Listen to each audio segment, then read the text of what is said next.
will have a large warning that there is spoilers Yes. within this story.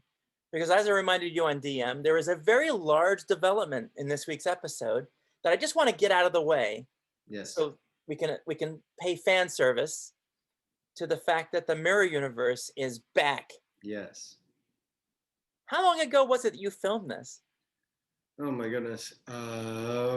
Sometime maybe about a year ago, I want to say, Wow. ish, give or take, The something like wonders of that. Hollywood. Yeah. So your character Stamets in the alternate universe, in the mirror universe, has a devious plot. Yes. Do you remember anything about the idea that you would have what every actor lives for, a glorious death scene? Well, it's not just that a glorious death scene, but it's a glorious death scene at the hands of Michelle Yeoh. You know, when I was first cast in this show, it was now about three and a half, 4 years ago, however long it was. Uh, One of the first things that was told to me, was shared with me, was that Michelle Yeoh was going to be a part of it, and my jaw just dropped because, I mean, she's a legend. She's in it, and you know, you always hear that you shouldn't meet your heroes because they'll often disappoint you, and it is the exact opposite with Michelle Yeoh. She is a consummate human being in every way, and so yeah, I didn't get a lot of chances to work opposite her or with her directly as part of the show, but we had, you know, we had any number of times we hung out, and we have, you know, our cast is very close. We do social things together, and she was always fantastic to talk to and be with. But to finally get to play opposite her a couple times over the last season and a half, and then to get killed by her, that's the sort of pinch me moment that if you'd asked me when I first saw Crouching Tiger, Hidden Dragon, I would have looked at you like you were speaking in tongues, because it would have seemed so unlikely that anything like that would ever come my way.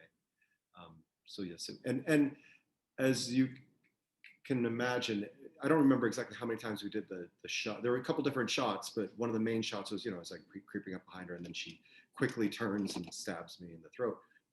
She did that perfectly every time. Like, you know, the knife was incredibly perfectly situated exactly at the right angle to my throat. It never hurt me personally. Anthony, the actor, you know, she's just she has an otherworldly gift at such things.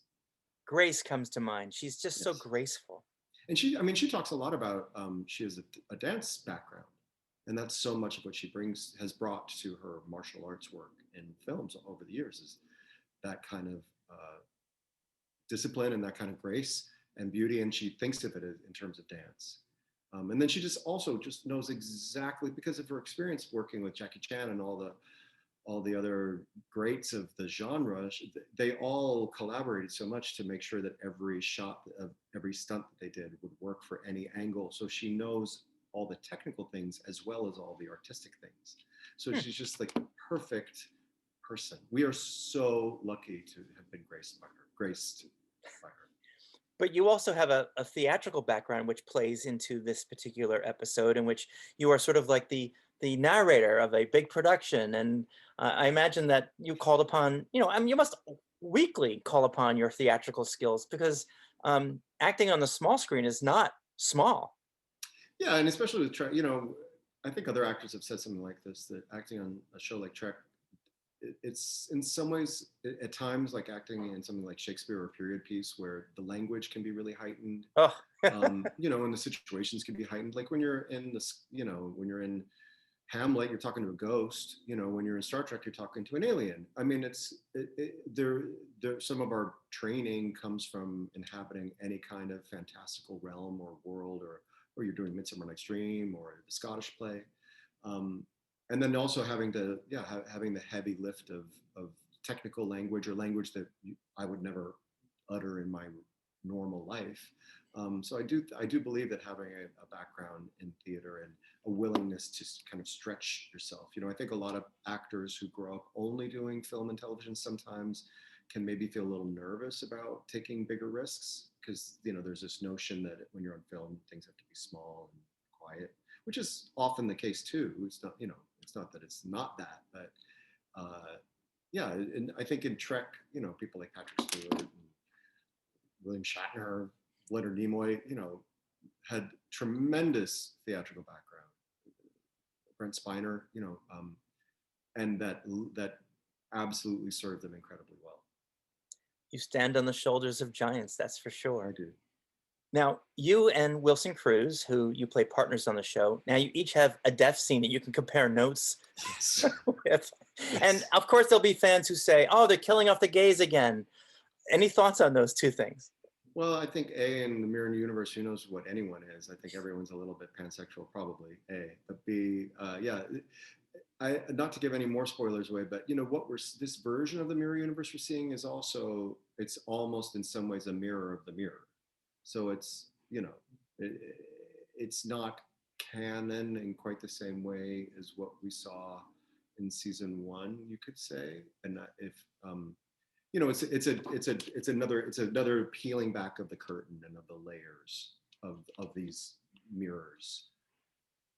But back in season one, Stamets was a part of the plot to overthrow Georgiou, so this is just a natural extension of that. And we also, if you follow Anthony and Wilson on social media, you've seen that people are starting to call you the space dad Yes. to Blue's character, to Yes. Adira. Yes. Not being a parent yourself, is that a stretch? No, it's well, I've been a parent to pets and animals my whole life, pretty much, but I'm not equating Blue with a pet or an animal. But from the first day of meeting Blue, I was there for their very first day that they ever set foot on a professional film or television set. Jonathan Frakes was directing the episode. Their first scene, I can't remember the exact order, but one of the first scenes was with me when I confront them at the foot of the ladder. Yeah. Like, what are you doing up there? No pressure or anything. and but Jonathan and I would be like watching them work, and we'd be like, they're so incredible already, and with no experience in this arena, training and acting experience, but it is, having been on a set for the first time when I was 15, it's a little weird, and there's all kinds of strange things happening. It's intimidating and strange and bizarre, and kind of have to absorb a lot, and just hit it out of the park right away, and came at it with such incredible grounded and human energy. So I fell in love with Blue right then and there, and then I just naturally gravitated toward being a kind of, I don't know, mentor, protective, big older brother, dad kind of thing. That felt very natural to me personally. And then I can't remember when it was shared with me, because I don't like to know plot development of a series while I'm in it, because the character doesn't know. It doesn't necessarily help me. I want to be in the moment.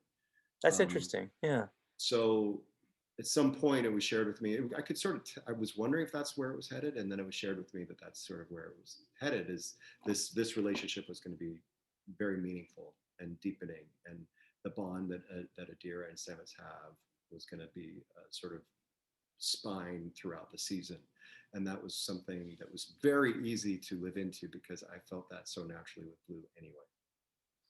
As a pioneer in Star Trek in terms of being an out gay man playing an out gay character in a relationship with another man, do you see that the unfolding of having non-binary characters like Adira and a trans character, even in a ghostly version, how does that make you feel in terms of the craft and our community? Well, I mean, I think it's a long time overdue. I think I've said things like this with you before, probably, as we've talked over the years. But there were other times when people within the Trek world of creating Trek were agitating for these kinds of characters to be a part of the fabric. Off screen and on screen, both. But there was resistance from networks or whatever. So it just didn't. It took too long, frankly. But the fact that it has come about in the way that it's come about, it also makes it feel earned. And I think it's, I just feel incredibly lucky and proud that Wilson and I first were entrusted with carrying that mantle, and then Tig Notaro coming on board. Oh yeah. And then now, of course, Blue and Ian, and Blue and Ian are also like quintessential Gen Z kids. I mean, I say kids with total affection and respect, but You're they're aging young, ourselves. Yeah. but they're really young, but they're so much a part of this younger generation, which truly is willing and desiring to break down all kinds of barriers and just um, shake things up in the most grounded way, and recognizing that all of these different facets of identity and expression and being deserve to be seen, and all light needs to be shining everywhere at all times. And they, I'm not to say, I can't say speak for them exactly. I'm sure that there's aspects of it sometimes that might be a little overwhelming or intimidating, but they are so up for it and so ready to carry that mantle. When I spoke to Tig, she reminded me that her character had lost her wife in the Battle of the Binary Stars, and she addressed a question from a fan about whether the knocking of heads between your characters was carried through into real life. And she said, "I certainly hope not." She said that she said, "I think that we get along just great." Yes, I love Tig. I mean, that was another one. Like Tig, I first was introduced to her, the piece that she'd done when she was first diagnosed with cancer, Oh, called, yeah.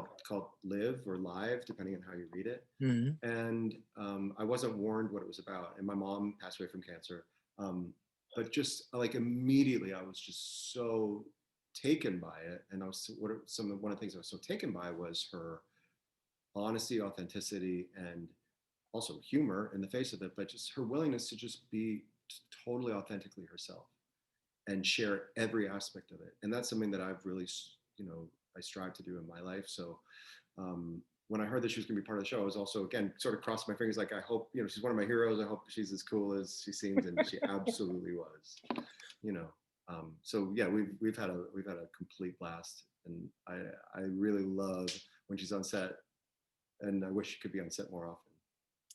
I had a tangle with one of the heroes you mentioned, who was my hero growing up, uh, Mr. Shatner, and he is active on social media as well, and made a stand about being against the word cis. Hmm. And I engaged with him on social media, and then wrote about it in Forbes, in which he responded that I had done a fair job, but that I was wrong. Okay. All right. That thing about not wanting to meet your heroes, boy, did that I understand. drove it home for me. I understand. It can happen. I've been pretty lucky over the years with the people I admire. In many cases, I've had really wonderful interactions with them. So, every once in a while, not. Fingers crossed.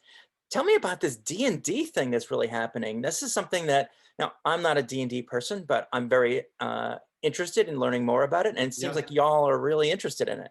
Well, I mean, I don't think it's no secret I've been a nerd. I've been very outspoken about that, my nerddom. It's a game that's been around for a really long time. I played it when I was a little kid, but my friends and I, we were never organized enough to really play it the way, like to do it, which the way you should do to me, which is like tell a long story over a period of time. You have a group of people that come together, however often, once a week or once a month or whatever, and you tell a story together. You create a story. We just would sort of get together and play a little bit, and then we wouldn't do it. So finally, as an adult, I'm getting to do that thing of coming together, create a character, and you come together, you have adventures, and you create relationships with the other characters. It's like an improv storytelling game, battle, everything all mixed together. And it's especially in COVID times and Zoom times, it's been a really wonderful way to connect with each other and to share in something creative and that has nothing to do with work. We love our work, but it's also great to have things outside of work. And it's rare as an actor to get to lean into something that never has an ending. It Hmm. can just keep going as long as we want it to go. So I'm playing in two different games, and the characters are also very different from each other. So that's really fun. I love being an actor in the sense that if you write me something, I love taking the text that you write and trying to bring it to life. That's one of the things that I love the most about being an actor. But also, there's some great pleasure in having something not written and just sort of discovering along the way who this person is that I've created, and how I bounce off of you or bounce off of you. So, it is a game where you roll dice and you fight monsters and stuff, but you also are creating stories and characters. And it's that wild mixture. There's nothing quite like it. As an actor and an established actor since the age of 15, my goodness, what advice do you have for those who watch the show or just see your other work and want to emulate your path and want to take those first steps? Well, I mean, in terms of professional advice, is that, I'd say professional. I'd say first, I think that right now the hardest part for all the young actors in school is that they can't. yeah, There are no shows, there are no yeah, productions, there aren't even concerts. yeah, And it's a really difficult time. yeah. But where do you get that um, ability to brave the stage? I mean, I started out so young. My first play that I ever did was when I was 6. So I never encountered like stage fright. I can understand how it can be very strong for some people, but it never, children tend to be, well, at least I was in that case, just so like I'll just go Same for it, here. and I just had so much fun, and I got great feedback. So it was a double whammy that I loved it. I had some talent for it, and I got a lot of encouragement. So it was like a perfect storm to be able to grow and build off of it. And then I started doing community theater in Illinois, where I grew up, and had some wonderfully supportive directors who treated me like a human being. I was a child, but they treated me like a human being, like a creative human being, and gave me the chance to shine. And so, my mom was devoted to the three of us kids getting to do what we wanted to with our lives, because she wasn't really given that in her life. So Wow. she, so I was really, really, really fortunate. And so I had kind of a leg up in terms of professional opportunities because I was young and doing it. And there aren't, the talent pool just isn't as big. There aren't as many kids who are competing for those roles. So I was fortunate that that was the case. But what I will say that, so my path was very unusual, but what I also did have along the way was training. Mm. And I studied with different teachers, and I went to Interlochen. At the time it was called National Music Camp, but now it's Fine Yeah, Arts Camp. An incredibly rigorous training camp. I famous. almost went to the academy also, but I was working too much, so that would have taken me out of working. Um, anyways, and training is part of training is, on your feet training with teachers and doing scenes, but also part of training to me is watching, exposing yourself to work. One of the great things, the gifts of this time is we can binge old movies, current, high level TV shows. There's a lot of wonderful work being done, and that has been done, that's easily accessible. So if you're somebody who's young and is trying to make it, trying to figure out what to do next, find some really good curated lists of some of the great performances of all time, some of the great films of all time, and spend some time watching them and trying to lean into what is it about them that works so well. And see, I think part of being a great artist is, I'm not saying steal, but try to absorb inspiration from, try to lean into like, why is that so good, that work that they're doing, and try to see if you can tap in and find that wellspring in yourself. My BFF, who you've interacted with on Twitter, Maya Monet, is a singer, and she's like me. She's trans, and she gave advice to other people who sing. Not me. I can't sing. The dog howls when I sing. But she said the same thing that you said. Listen to other singers in your range and emulate them, and find other singers of your gender that you will want to sound like, and it will Yeah. help you become more authentic. Yeah, because you can never sound exactly like them. And you can imitate, some people can imitate pretty well, you can sound close, but you will only ever have your voice. So it will only, if you really lean in, like, why does that kind of phrasing really work so well? And then see if you can find that approach within yourself. It's a great exercise that my teacher did with me did with our class years and years ago, was called the hero exercise, where you take someone you consider a hero to you, and then we had to do something as them, but again, not about imitating them, but about finding what is it about them that you could find within yourself and you could tap into, and see that we're all human beings. We all have a range of abilities, but maybe you could turn the volume up on that little piece of it and see it so you can experience it for yourself. Embodying that spirit. As the engineer on the Enterprise, sorry, as the engineer on the Discovery, wrong ship, I'll get hammered for that one. Yeah. People want to know how the trans engines that are separated work. And I told people, I said, he's an actor, he's reading lines. But Yeah. they wanted to know if you knew how the new engines, The new nacelles that are nacelles, separated work. I have no idea.